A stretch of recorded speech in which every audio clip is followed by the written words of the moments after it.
गाजीपुर जिला शाखा मोहम्मद জাফর আলী কোষাধ্যক্ষ গাজীপুর জেলা শাখা মোহাম্মদ হাবিবুর রহমান সাংগঠনিক সম্পাদক গাজীপুর জেলা শাখা মোহাম্মদ শাহরিয়ার নাফিস দপ্তর সম্পাদক গাজীপুর জেলা শাখা মোহাম্মদ হোসেন ইরশাদ প্রচার প্রকাশনা বিষয়ক সম্পাদক আতিউর রহমান সমাজ কল্যাণ বিষয়ক সম্পাদক নাদিম আহমেদ জয় ক্যাম্পেইন বিষয়ক সম্পাদক নাদিন আদনান ধর্ম বিষয়ক সম্পাদক গাজীপুর জেলা শাখা অনিক দাস স্বাস্থ্য চিকিৎসা বিষয়ক সম্পাদক গাজীপুর জেলা শাখা মনি আক্তার নারী ও শিশু বিষয়ক সম্পাদিকা নাইম আহমেদ পরিবেশ ও জলবায়ু বিষয়ক সম্পাদক আনন্দুল ইসলাম রাজা সংস্কৃতি যুব ক্রীড়া বিষয়ক সম্পাদক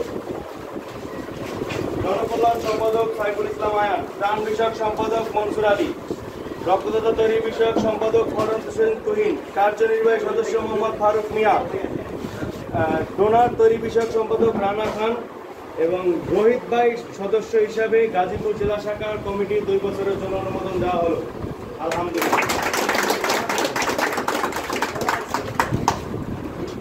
সেজন্য আমাদের পরিবারকে দিক নির্দেশনা এবং ভালো কাজে যেন এগিয়ে যেতে পারি সেই দিক নির্দেশনা আমাদের রাজু ভাই দেয় এবং আমাদের সংগঠন মানবিক হামিম যুব ফাউন্ডেশন সারা বাংলাদেশের মানুষের পাশে থাকতে পারে অর্থ দিয়ে, কথা দিয়ে, বুদ্ধি দিয়ে, সময় দিয়ে যতটুকু সাধ্য আছে আমরা যেন সেভাবে কাজ করতে চাই।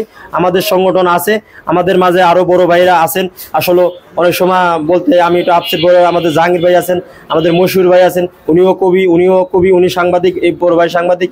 পরিচয় হয়ে আমরা চাই আমাদের সংগঠনকে বড় ভাইরা দিক নির্দেশনা দিক এবং পাশে থেকে যে কোনো কিছু, সেটা কথা দিয়ে হোক, বুদ্ধি দিয়ে হোক, যদি 2 টাকা দিয়ে যদি প্রয়োজন পড়ে বড় ভাইরা যেন আমাদের পাশে থাকে।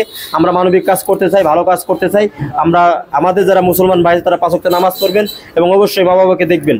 সর্বোপরি সবার যার যার জায়গা থেকে সব কিছু ভালো রেখে ভালো কাজ করার চেষ্টা করবেন।